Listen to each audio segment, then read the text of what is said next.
Okay, our next speaker is Herbert Sauro.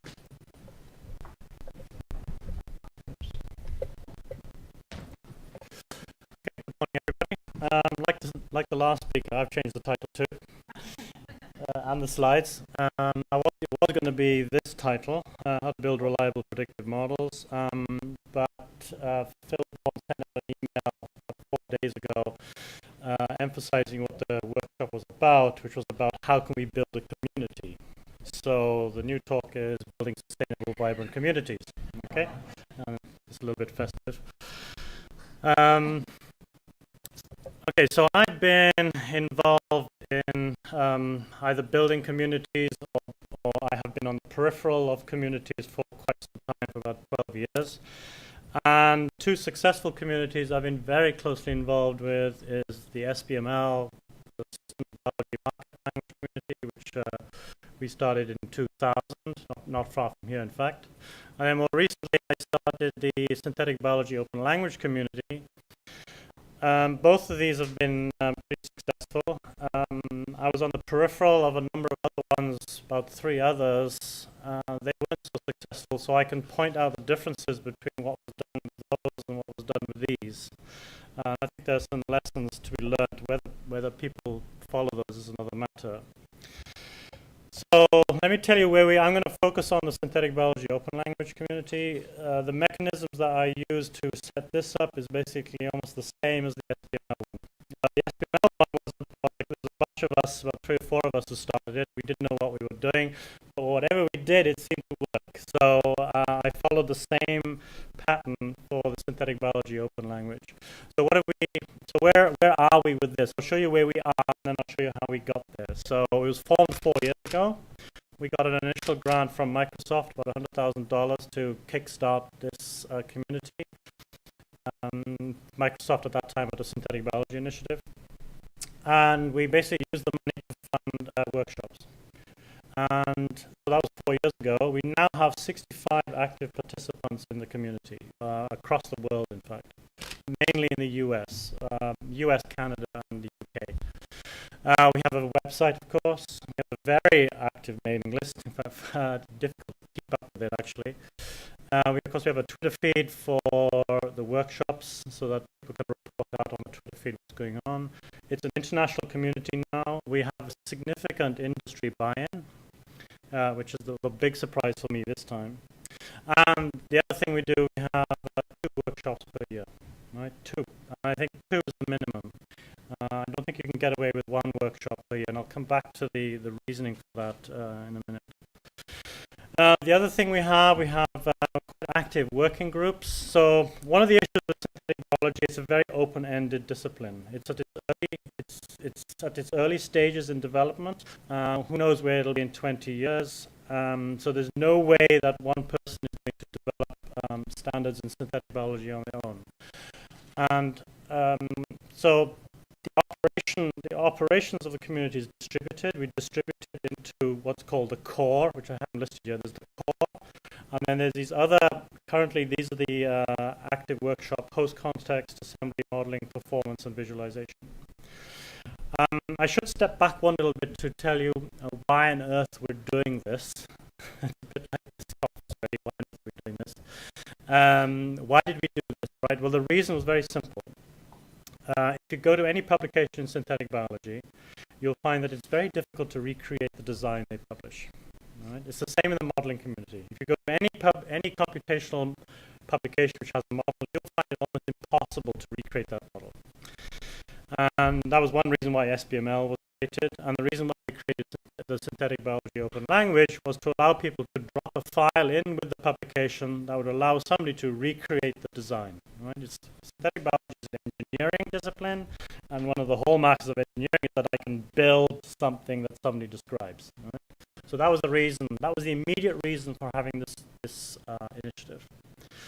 So there are many things involved in trying to replicate a design, including what host did you use, what strain did you use, how was the thing built, is there a model that backs up the design, what was the performance of the design, how did you characterize the design, maybe people like to be able to see a visualization of the design as well. So all these things are relevant, and no one person can do this.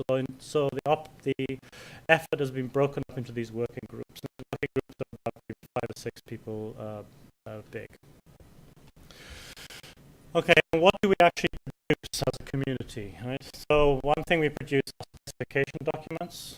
These are fairly long documents on the specification of the standard. We produce use case documentation, how the standard might be used. We produce software, and this is not, we produce libraries. We don't produce complete application. We produce libraries with fully documented APIs in both Java and C++. And then others will use those libraries to help them integrate the language into their tools. All right, we've got there's quite a few now tools that have done this. The other thing we do, we help software developers test round tripping. In other words, if there are 3 tools, you create a design in one tool, can I exchange it to a second tool? They make a modification, it goes to the third tool, they make a modification, it comes all the way back to the first tool. Can we do that complete round tripping, which we've done? So we help people do that. And then we produce publications, of course, peer-reviewed journals, and then we do outreach as well. And the outreach is very important, is to, like this one, for example, is to tell people that this thing exists, and to bring more people into the community. There's also a formal governance structure, formal, informal.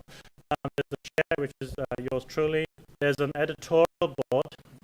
I'll come back to that in a minute. There's an ad hoc advisory committee, which is basically to recommend on the direction of the community, on whether we're doing things right, whether we're doing things wrong. These are usually advisory committees, usually senior members in the community, i.e. PIs. The editorial board is usually junior members, actually graduates and postdocs. They do a absolutely great job. And then there's the community itself, right? And I put that in a bigger box on purpose. And then there's the outreach that we have as well. And the outreach, of course, is through our publications, through meetings, through our website, and so on. So that's what we have now. Maybe I should describe a few more things. The editorial board, you may be wondering what on earth is that for. The editorial board is about it's five people strong. We've got a couple of postdocs, a couple of graduates, and 1 industry member. They get voted in every 2 years. So there's a governance model for voting as well. They have a period of 2 years, and they leave, and then somebody else gets voted to replace them. Their job is a variety of things they do. They maintain a website.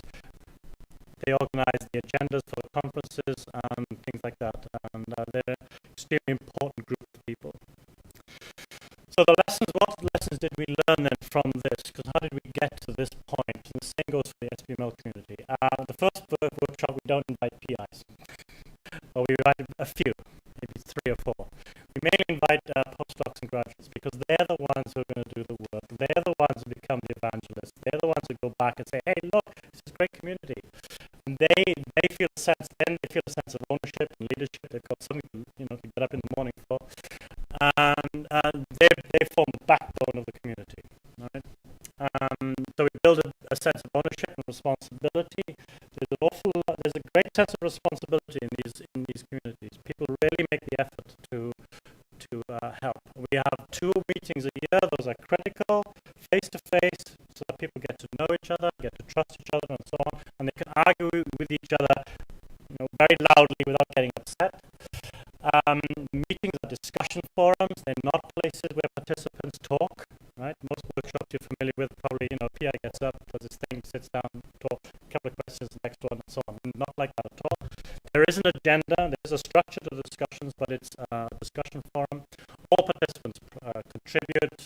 The center, me and the boards are minimal. The decision making and the effort is distributed as much as possible. The agenda for the workshops is distributed. We use Google Docs for everybody to chip in on what they think the agenda should be for the workshop. Okay. And then finally, funding. Funding is always difficult for these things, and we've skimped and scraped over the years. But a lot of industry support. Agilent supports the software development. Autodesk has supported workshops. Our friends in Boston University support workshops. Microsoft kicked it off. We have small amount of money from National Library of Medicine through an STTR, and Sinberg itself has chipped a little bit from himself. But the community itself contributes. I mean, people will sacrifice, time and effort to come to these meetings, and so it's worked out quite well. So that's how we do it. And I use the word, title, last point, that title, sustainable. I've been in communities where there's a whole lot of money dropped on the community. The minute the money runs out, poof, it goes. All right? Those are not sustainable. This is sustainable mainly because we have the young scientists there who are using it to create a career for themselves. And they will go through the ups and downs. I mean, I will do the same thing as a PI. I'll go through the ups and downs on this. So, we'll keep going no matter what because we believe in what we're doing. All right, so it's sustainable as well. Okay, thanks very much.